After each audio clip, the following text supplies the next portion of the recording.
Thought his new life would begin with a glamorous wedding, rich investors, and a young fiancée carrying his future. But the whole thing was built on lies. The company was drowning, the investors were watching, and the woman he betrayed had already disappeared into a better life. Then, in one brutal public moment, his fiancée exposed the final secret. There was no baby, no future, no rescue plan. Just debt, humiliation, and the memory of the wife he threw away. By the end of the night, he wasn't a winner anymore. He was a man begging for the life he destroyed. I bolted after he traded me for an assistant. My sister exposed his secret at their charity gala, and he paid the price. Hi, everyone. Thanks for joining. Comment your city. Where are you watching from? Picture this. The massive doors of the bistro hit me with the scent of roasted meat and leather. It once felt like a celebration. Tonight, it felt like a funeral. I walked to the corner booth where Jason proposed 8 years ago. I booked it for one final dinner. I needed closure. I wanted to look the man I gave my 20s to in the eye and say goodbye with dignity. But dignity was off the menu. He was 20 minutes late. He looked like he owned the place in that designer suit I bought him, polished and completely checked out. He sat down without a word, eyes glued to his phone. A smug grin played on his lips. I knew who was texting. Amber, his 20-year-old intern. I ordered the wine you love, I said, voice shaking, and the steak, medium rare. Jason finally looked up, scanning the room for someone more important. Yeah, fine, he muttered, downing the wine. Make it quick, Claire. I have plans. Plans with her, I asked. He laughed with Amber. Yeah, we are planning the wedding. She wants a winter theme. Huge. Unlike that pathetic party we had, his words cut deep. Our wedding was tiny because I poured every cent into a startup. We were building a future, Jason. That party was all we could afford since I covered your office rent. Look where that got me, he sneered, finally locking eyes. No warmth left, just cold arrogance. I am a CEO now, Claire. I need a partner with actual energy. Amber is vibrant. She wants things.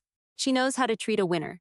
He leaned in, voice dropping to a hiss. You are just exhausted. You smell like laundry and hard work. You remind me of the struggle, and I am finished with it.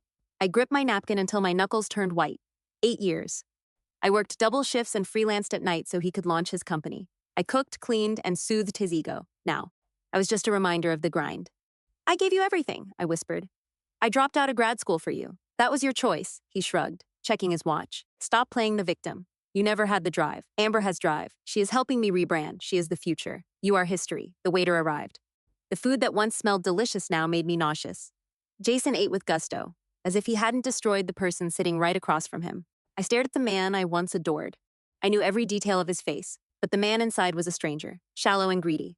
Once the ink dries tomorrow, I said, voice suddenly calm. I am leaving Chicago. I am moving to Vermont. He paused, stake midair. For a split second, I saw a flicker of something, regret. It vanished, replaced by cold indifference. Vermont, to that drafty cabin your aunt left you. Good. Go rot in the woods. It suits you, he kept eating. Returning to his texts. Suddenly, his phone buzzed, a loud, gaudy ringtone. His face lit up in a way it never did for me. Hey, babe, he cooed, voice dripping with fake sweetness. Yeah, just finishing business with the ex. No, it is boring. I will be there in 20 minutes. Wait for me. He hung up, wiped his mouth, and tossed the napkin onto his half-eaten steak. He stood up, leaving. I asked, stunned. We are not finished. I am, he said. Amber needs me. She is stressing about the flowers. He turned, grabbed the bill, and tossed it onto my plate. It landed with a thud in the sauce. You get this, he smirked, chilling my blood. Consider it a parting gift. Without you covering the bills, I could not afford her. Thanks for being the stepping stone, Claire. He strode out, never looking back. I sat frozen, the restaurant noise fading to a dull roar. The humiliation burned. I looked at the stained bill, then the empty chair. I did not cry. Inside the woman he called tired. Something snapped. It was not a break, it was a release. The shackles of being used were finally gone. Thank you, I whispered. Thanks for showing me exactly who you are. I waved the waiter over. Box this up, I said, pointing to a steak. My dog will love it. And bring the card machine. I have a life to start. The apartment was silent when I got home. This place was supposed to be our forever home. We bought it when his tech firm finally turned a profit. I remember dancing in the empty living room the day we got the keys. I thought we made it. Standing in the dark now. I realized the hard part was loving a man who saw me as an appliance. Useful only until a newer model appeared. I grabbed boxes and started packing. Just my things. The settlement was brutal but simple. He kept the place and the business. I got a small lump sum that barely covered my moving costs and the debts I piled up for groceries. He had a shark of a lawyer. I had a public defender mentality and a need to escape. I opened the closet. His suits took up most of the space. My clothes were shoved in a tiny corner. I pulled out my dresses. My hand brushed a shirt I bought him. It used to smell like cedar. Now it smelled of cheap, floral perfume. Amber, the scent of betrayal. I threw the shirt on the floor, then another. A pile of cotton formed at my feet. I wanted to burn them. I wanted to scream, but I stayed practical. I had a train to catch in 48 hours. I moved to the dresser, opening the bottom drawer where I kept things that mattered. Hidden under sweaters was a battered cherry wood box. Aunt Rose gave it to me before she passed. I sat on the floor, tracing the smooth wood. Aunt Rose was the only one who truly understood me. When I dropped out of school to help Jason, she did not scold me. She just looked at me and said, "Claire, give your heart, but never your soul, and never let a man define your worth." I had not listened. I gave my soul, my credit score, and my youth. I opened the box, old photos, graduation, Rose in her garden, and pictures of Jason. I looked radiant. He looked hungry. He was not looking at me with love. He was looking at me like a resource. I took our photos and ripped them down the middle. Rip, rip, rip. The sound was satisfying. I tossed the halves with his face into the trash. I kept my side. I needed to remember the girl I used to be. Tucked in the box was my old sketchbook. I flipped through the pages, intricate vase designs, sketches, charcoal coastlines. They were good. Full of life. "You claimed I had no drive," I whispered. "You were wrong. I used all my drive pushing you up that hill. I packed my box, clothes, and toiletries, left the furniture, left the espresso machine I scrimped for, left my handmade curtains. Those belonged to the CEO wife, not to Claire. By 3 a.m., the apartment felt like a stranger's house. Furniture remained. But the place felt hollow. My soul had already clocked out. I made tea in the dark, watching the city lights. The place of dreams had chewed me up and spat me out, but I did not feel defeated. I felt lighter. The exhaustion of playing trophy wife was gone, the rent check anxiety, the nagging feeling that I was never quite enough, all gone. I grabbed a sticky note and a pen. I scribbled a message and slapped it on the fridge, right over the wedding tasting he had circled in red. I took my clothes and my pride. Keep the rest. You will need it to fill the void where your heart should be. Claire, I dropped my keys. A sharp clink. I dragged my suitcases out and cut the lights. Darkness swallowed the penthouse. "Goodbye, prison," I whispered. I stepped into the hall and left the door unlatched. I just did not care. The downtown courthouse was where hope went to die. Choked by red tape and buzzing lights, the air tasted of stale coffee and desperation. I sat on a hard bench, smoothing my simple dress. No makeup. I wanted to look exactly like what I was, a woman shedding a false skin. Jason arrived with his lawyer, a shark in an expensive suit. Jason looked wrecked. Dark circles hung under his eyes. Was that new girl wearing him out, or was it guilt? No, Jason did not do guilt, probably just wedding stress. He sat opposite me, avoiding my gaze, tapping his foot, checking his phone every 30 seconds. All rise, the bailiff droned. The hearing was a blur of legal terms, irreconcilable differences, and me waving support. That last part was the bitter pill. His lawyer had threatened to drain my remaining savings if I pushed for alimony. I chose freedom over his money. I needed out. Seriously, Claire Vance, you agree? The judge checked her glasses. I glanced at Jason. He was tracking the wall clock. "Yes, Your Honor," I said, voice rock steady. "I agree, and you, Mr. Thorne?" "Yes, yes, I agree," Jason barked, desperate to speed things up. The judge glowered but stamped the decree. Marriage officially dissolved. The gavel dropped. 8 years of history vanished in 15 minutes. I left feeling hollow yet wired. I was free. But in the hall, Jason was sprinting for the elevator. Already on his phone. "It is done, babe. Yeah, coming to get you for the scan. Hang tight." He vanished into his car. That son of a voice hissed. Maya, my best friend, stood there, clutching 2 coffees, murder in her eyes. Maya was my polar opposite, loud, fierce, and always ready to fight. "Maya," I sighed, grabbing the cup. "It is over. Let him run. You do not get it, do you?" She pulled me into a quiet corner. "You did not hear him." "Ultrasound. Claire, wake up." I froze. The word hit me hard. Ultrasound. "Jason is not marrying her for love," Maya muttered, voice grim. "My cousin works the clinic reception. She saw Jason and his intern walk in. She is 12 weeks along. My world stopped. 3 months. That meant they were active while I was home cooking his dinner." "Pregnant," I whispered. Nausea hit. "That is why he rushed the divorce," Maya said, eyes blazing. "He needed me gone before she started showing. He is gutting my life to fuel his new empire." I leaned against the cold wall, eyes shut. I thought I hit bottom, but the basement went deeper. He did not just replace me. He started a family behind my back, a family I wanted, but he always said, "Not yet. Work comes first." It was never about timing, right? I asked, laughing bitterly. It was about her. He did not want kids with me. "Because you were the workhorse," Sarah said, gripping my arms. "She is just the trophy." "Look, trophies are expensive. I know his firm is failing. He is borrowing everything to keep up appearances." I stared at her. "It does not matter." "Sarah, let him sink." "I am heading to Oregon." Sarah softened, pulling me into a hug. "Go to Oregon, heal, start that garden, but mark my words. Karma has a GPS, and it knows exactly where Julian lives. Focus on you." I pulled back. "He thinks he won, Sarah. He thinks he threw out the trash." "One man is trash is another man is treasure." Sarah winked, trying to make me smile. Or, "One man is trash is a diamond he was too dim to polish. Go catch your train. Leave this mess in Seattle." I walked into the bright sunlight. The news stung, sure, but it also cauterized the wound. No more whuffs, no more fixing things. Just the cold, sharp truth. I hailed a cab. "Train station, please." Merging into traffic, I pulled out my phone, found Julian in my contacts, hit delete, then I popped the back, pulled the SIM card and snapped it in two. I rolled the window down and tossed the plastic onto the asphalt. "Goodbye, Seattle," I whispered. "Good luck, honey. You will need it." The train hummed a steady, rhythmic lullaby that drowned out the noise in my head. Clack, clack, Whoosh! I stared out the window for hours, watching concrete fade into rolling fields and the distant jagged peaks of the west. I booked a sleeper car, an expense I could barely afford. But I needed the walls. I could not sit and coach. That I was a woman fleeing her own wreckage. Day 2. The view was vast and empty. It matched my mood. Empty but spacious. Room to breathe. I pulled out a book, but I could not focus. My mind drifted to Juliana's face when he threw the bill at me. That cold contempt. How does love turn into that? How does I do turn into Get Out? I headed for the dining car. It was half full. I found a small table by the window. Across the aisle sat an older woman, maybe 70, with a chic silver bob and sharp eyes. She was knitting a chaotic explosion of colors. She caught me staring and smiled. "It is a scarf," she said, her voice raspy and warm. "Or a blanket. It is not decided yet. I am just letting it happen." I smiled back, a real one for the first time in days. "That is a solid philosophy." "I am Martha," she said. "You look like you are running away or running towards something. Which is it?" I hesitated. I rarely talked to strangers, but I had no SIM. "No husband, no home. What did I have to lose? Running away," I admitted, warming my hands on the coffee. My ex traded me in for a younger model and a baby.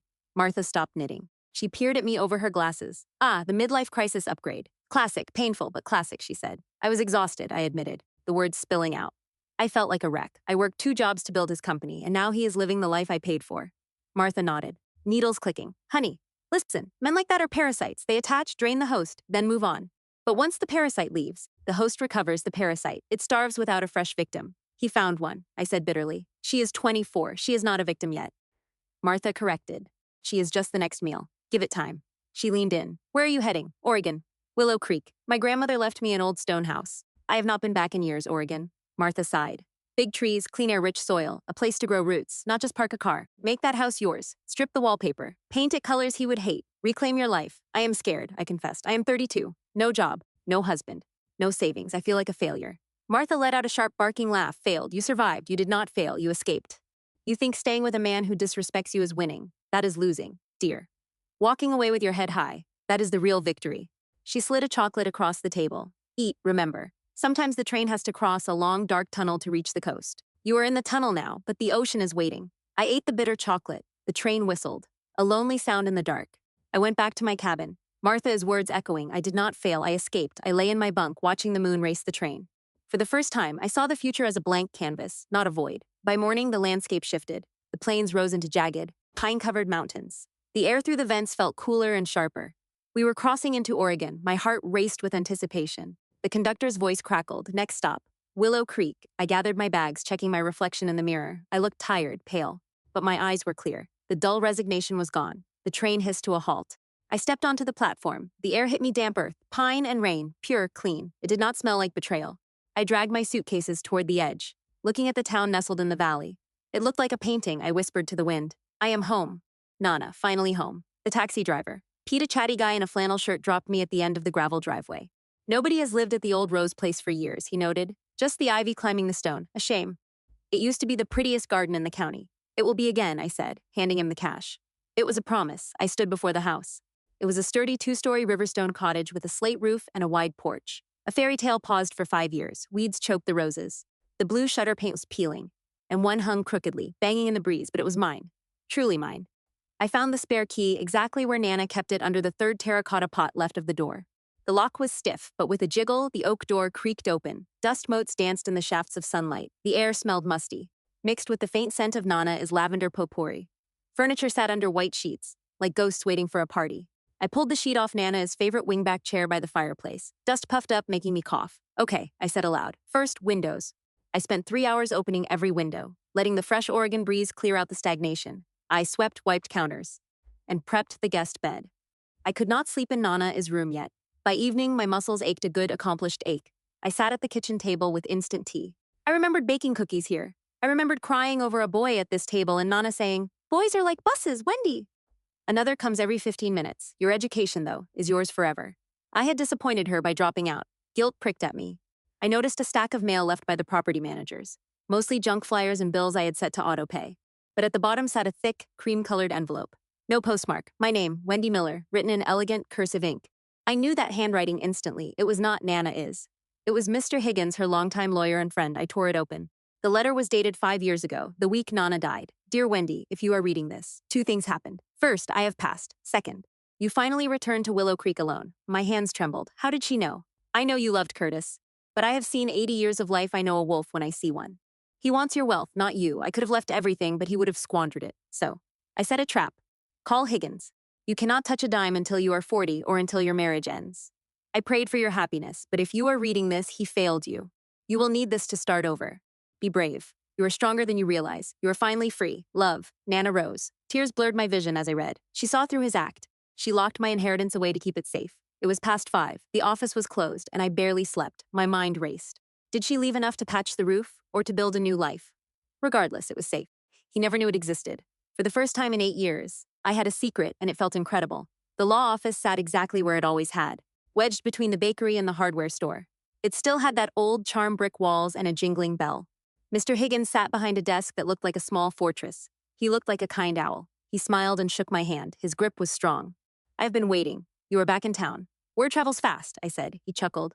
Word travels faster than light. He turned serious. You found the letter. I nodded and slid my divorce papers across the desk. Nana said I needed these. He studied the document carefully. Finalized. I am sorry for the pain. Wendy, but your timing is perfect. He pulled out a leather binder. Your grandmother was a remarkable investor. Few people knew Nana was a market genius. I was stunned. Since the 70s, he nodded. She bought land and tech stocks while others called computers a fad. She lived simply by choice, not need. He slid the binder over. The Rose Miller Trust, $5,240,000. I stopped breathing. The room spun. 5 million. Had to be a mistake.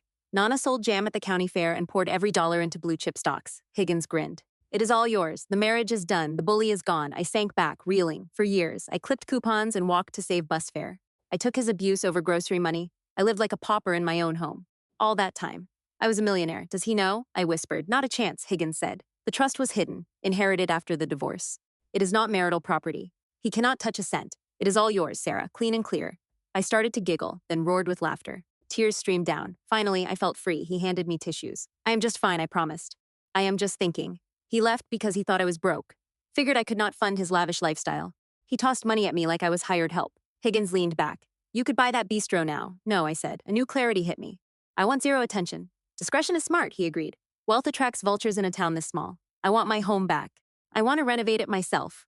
I need to heal. Money buys comfort, not peace. I have to earn my own way, a mature choice. He nodded. We will set up a monthly allowance.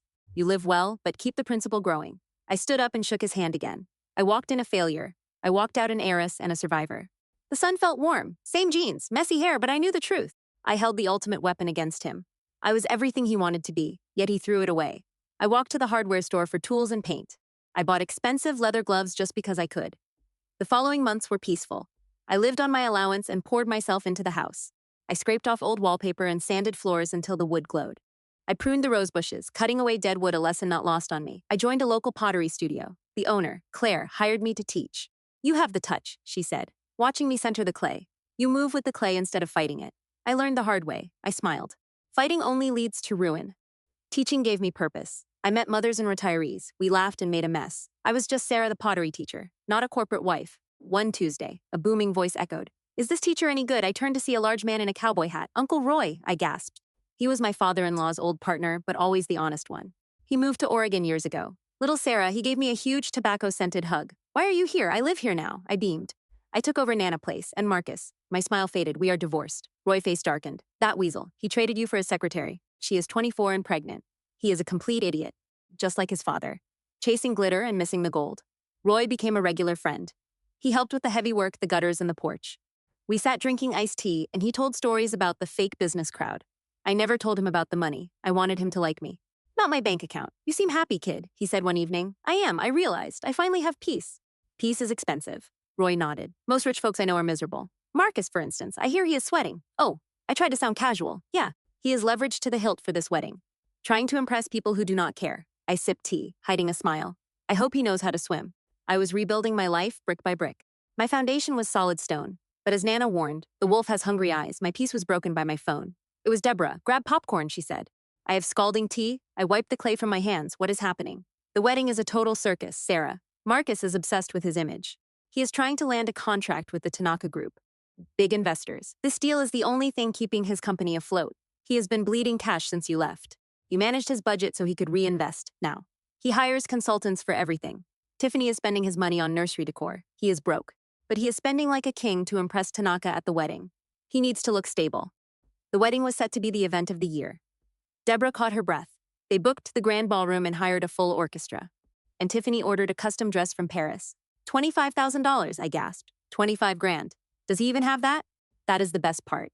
Deborah squealed. My cousin at the bank, the one who loathes Marcus, said his cards are maxed. He is taking out predatory loans, gambling everything on this Tanaka deal.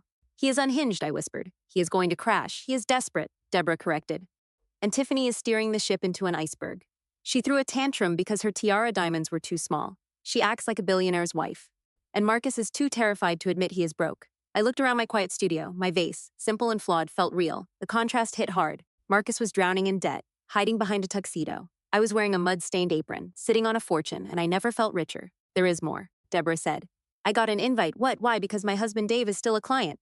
Marcus needs a crowded room to look successful. He thinks I am gullible enough to show up with a gift. You going? Are you crazy? I would not miss this wreck. I will drink his expensive champagne and live stream the disaster to you. You need to see this, Sarah. You need to see what you escape. I do not know, Deb. Yes, you do. You need closure. See him sweating in that tight suit while his fake world crumbles. It is therapy. Oh, and guess who else is invited? Who? Your Uncle Roy. Roy. I sat up. He is here in Oregon. We hang out. Marcus invited him. Probably because Roy knows the Tanaka people. He is using everyone, Sarah. He is using Roy for networking. I just smiled. Uncle Roy, the guy who pegged Marcus as a total snake. He knew I was happy, but had no idea I was loaded. Best of all, Roy could never keep a secret after 2 whiskeys. If he goes, I said, things get interesting. Just tell him to go. Deborah urged. Tell him to show up for the team that night. I invited Roy over for a roast chicken dinner. Heard you got an invite to that fancy New York wedding, I said. Roy groaned. That snake, Marcus. I threw the invite out. You should go, I said, topping off his glass. Why? I hate the guy. Because, I said, leaning in, he is trying to scam a Japanese investor. You could see the whole show. It would be hilarious. Roy looked at me, eyes twinkling. He laughed, a deep rumble. You are up to something, kid. But you are right. I have not seen a train wreck in ages, and I owe his dad a favor. Maybe say for the family name is it. Just promise one thing, I said. Do not tell him I am living at Nana's. Just tell him I am doing great. Roy winked. I will tell him you are royalty if you want. I will book the flight tomorrow. I went to bed with a strange buzz in the air. The stage was set. The players were in position. Marcus was building a house of cards, and Roy was headed there like a hurricane. I did not know what would happen. I certainly did not know if my secret was safe. But one thing was certain. Marcus Stone was about to have the worst wedding day ever, and I had a front row seat. Part 9, The Secret Under the Dress. The week before the wedding, the air in my pottery studio felt heavy, charged like a storm. I was glazing mugs when Deborah called. She skipped the pleasantries. Sit down, Sarah. Put the clay away. You need to hear this. I wiped my hands and grabbed a stool. Deborah, you are scaring me. Did Marcus hurt someone? No. Deborah dropped to a conspiratorial whisper. But he is being played. Played like a total fool. Remember the pregnancy. The 3-month miracle that forced the quick divorce.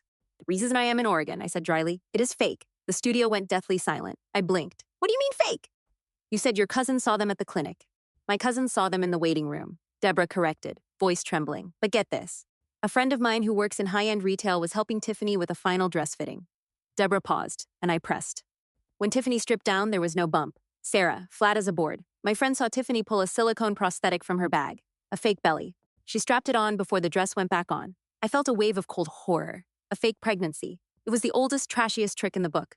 The kind of drama you only see on TV. She is trapping him, I whispered. She knows he needs an heir to land the Tanaka deal. She is using a piece of silicone to lock down a ring. Exactly, Deborah said. And my friend heard her talking on the phone in the dressing room. She was bragging to someone, she said.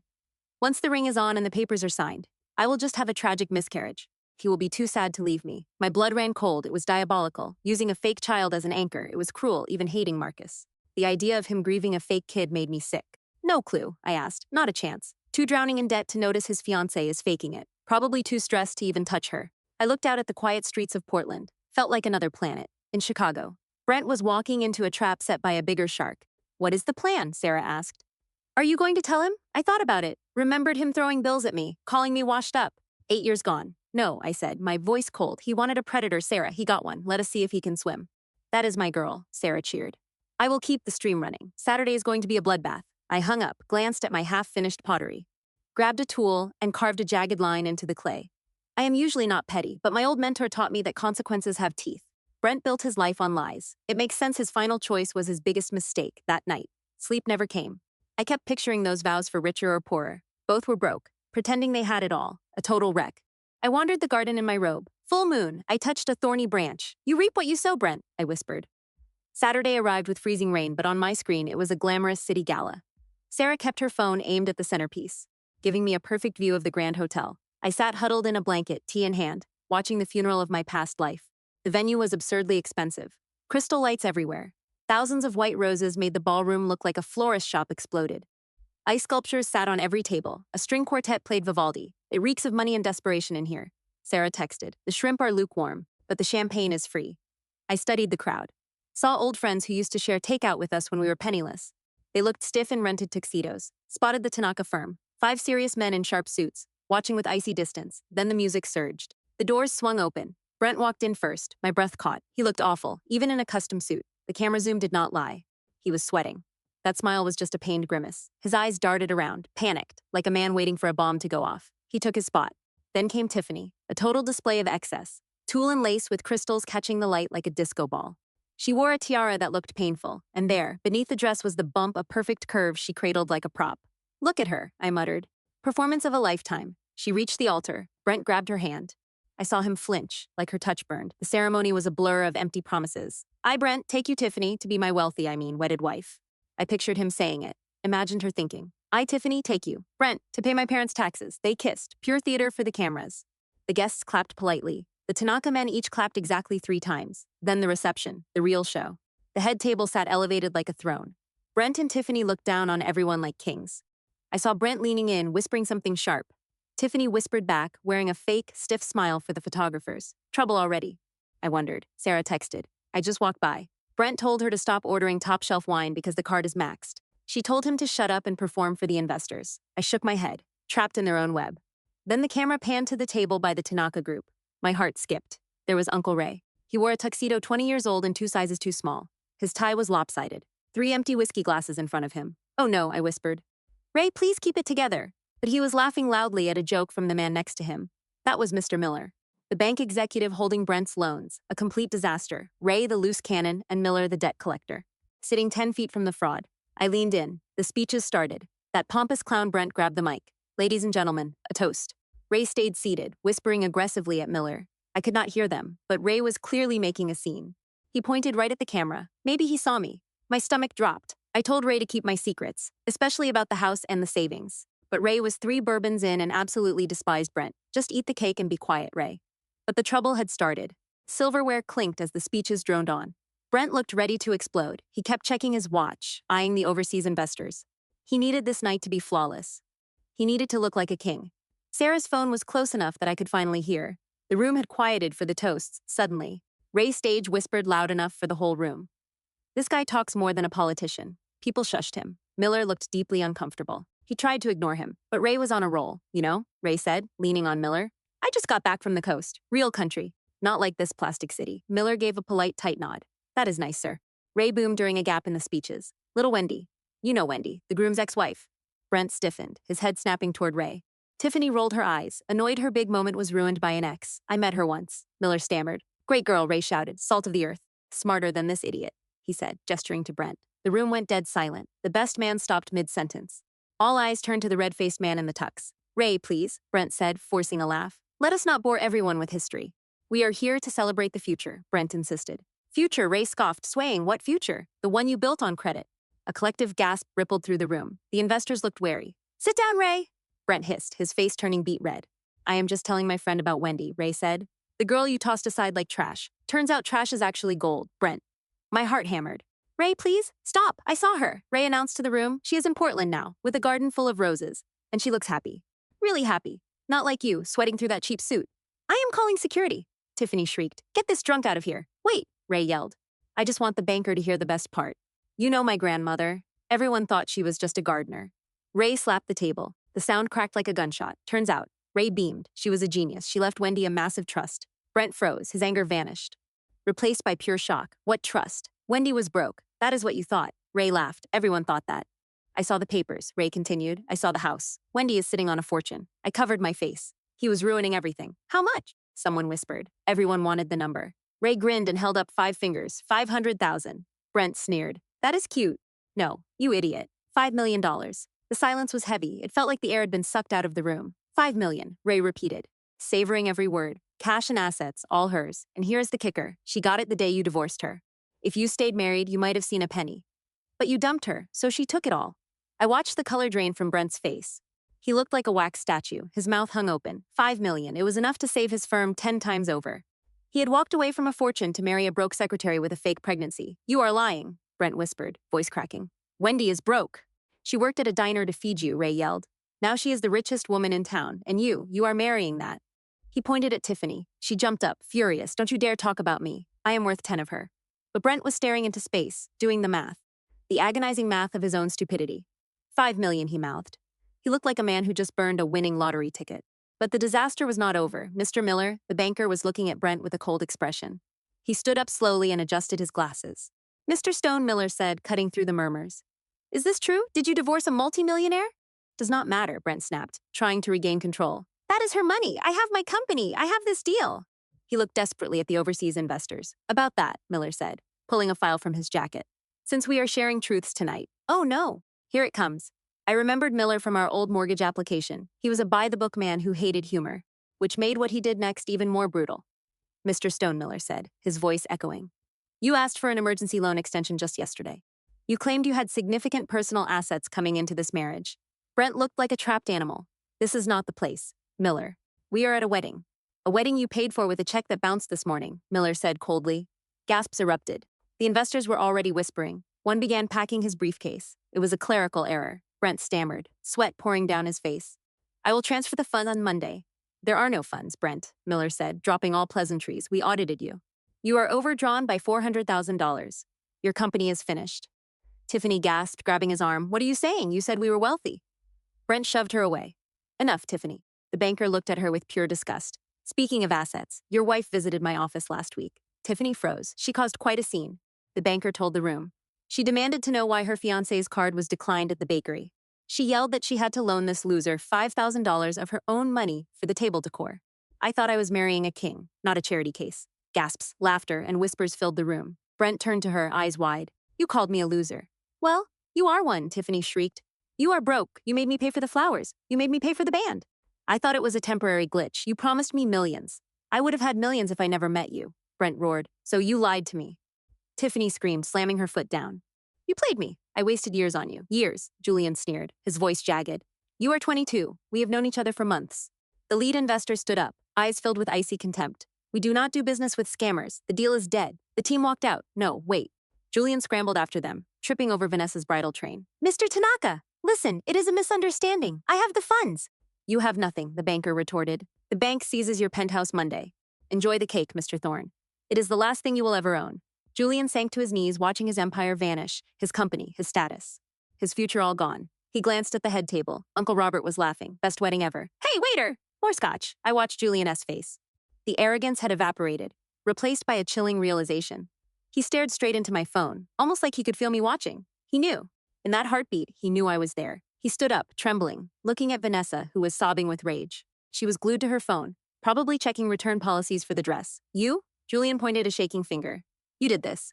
Your greed forced me to burn cash I did not have, me, Vanessa hissed. You wanted to be the big shot. Now look at you, broke and pathetic. I gave up everything for you, Julian screamed. I left a wealthy wife for you, a wife you never knew was loaded.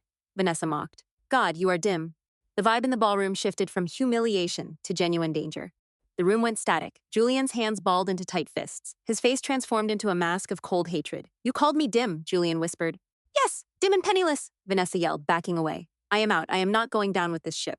You are going nowhere, Julian growled. You are my wife. I will get an annulment, Vanessa shouted. You conned me. Julian lunged. He didn't hit her. But he grabbed a massive floral centerpiece and hurled it down. It shattered everywhere. Drinks soaked the table. Security rushed the stage. You want fraud, Julian roared. Talk about your spending. $20,000 for a gown. You drained me, you leech. I had to look the part. Vanessa snapped back, unlike your boring ex. Do not you dare bring her up, Julian yelled. She was worth 10 of you. She was real. You are just plastic. Vanessa smirked, grabbing a champagne bottle. You left her for this, remember, because she was old. Well, guess what, honey? Now you are old and broke. The insult hit Julian like a punch. He reeled, scanning hundreds of phones recording his downfall, until his gaze locked on Vanessa's stomach. The baby. The only reason he pushed through this disaster. At least I have my son, Julian muttered. We have to make this work. Vanessa let out a sharp, cruel laugh. The baby. Oh, Julian, you are pathetic. She rested a hand on her belly. You think I would let a loser like you breed with me? Julian froze. What? The room fell silent. Even Uncle Robert stopped drinking. What did you say? Julian whispered. I said, Vanessa sneered, there is no baby. This moment when his last hope vanished was the peak of the chaos. I sat in my home in Seattle, tea cold, heart racing. I watched the realization hit him. It was ugly, but it was necessary. If you are watching and feeling that rush of karma, smash that like button and comment the number 1 below. Show me you are with me. Your support proves I am not alone and believing truth wins. Comment 1 now and watch this disaster finale. No baby.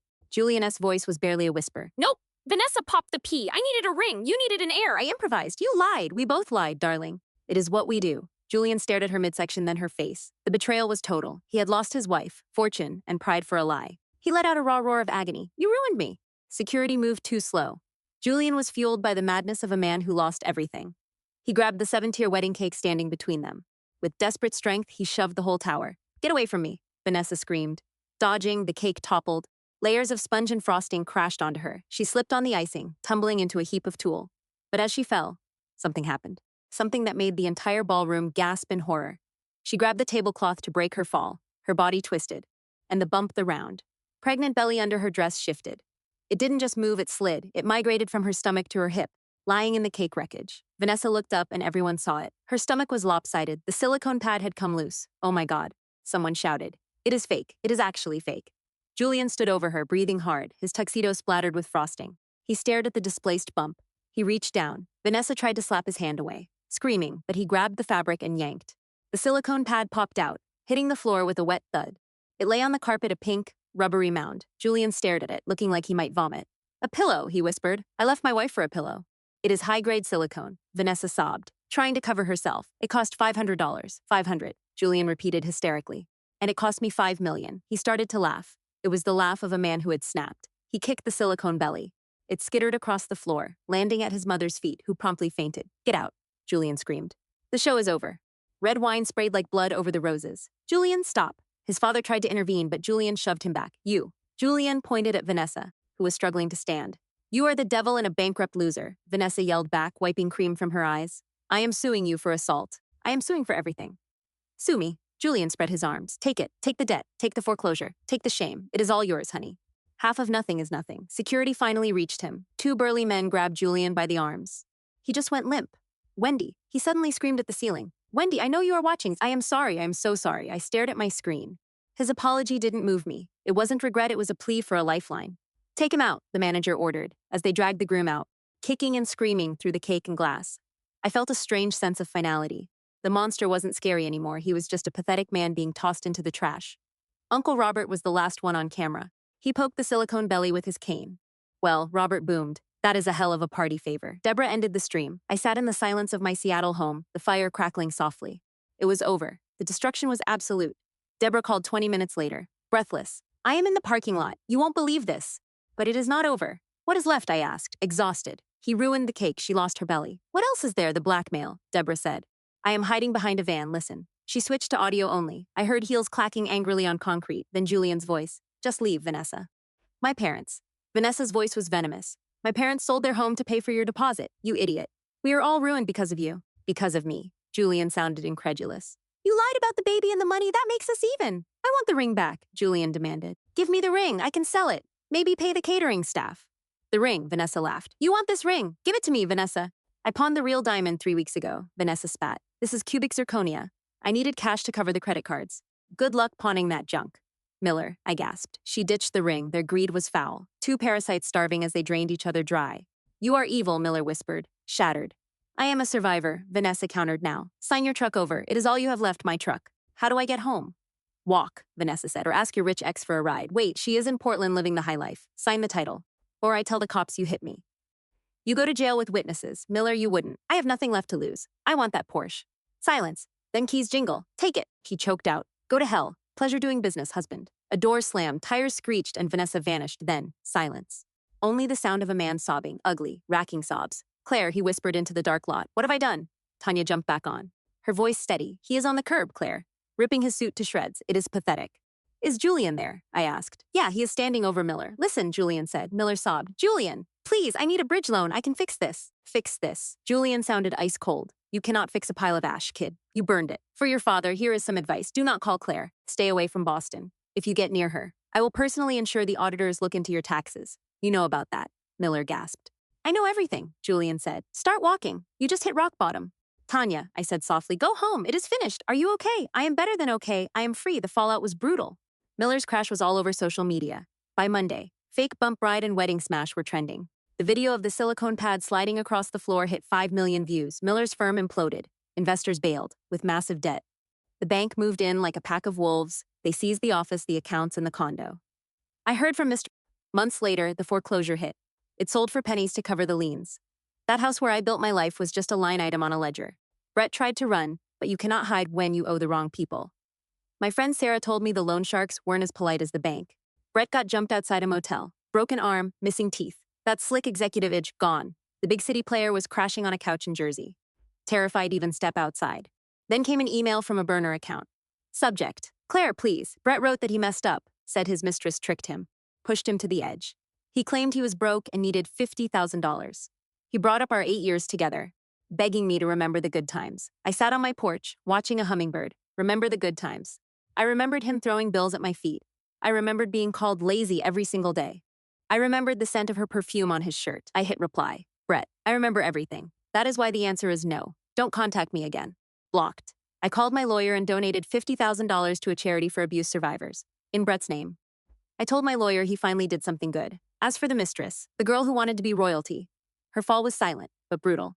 The internet is cruel. She was exposed, harassed, then deleted. For her, that was like losing a limb. Her parents, who blew their savings on that failed wedding, were forced into a tiny rental. They blamed her. The neighbors blamed her. She couldn't find work anywhere. Her face was infamous. Sarah sent me a photo from a rural diner. It was her, stained uniform, hairnet, pouring coffee for truckers. She looked aged. The spark was gone. Her nails were bitten down. She looked exhausted.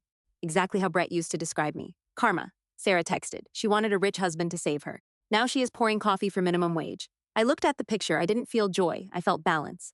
She tried to cheat the system and steal a life she never earned. The universe corrected it. I deleted the photo.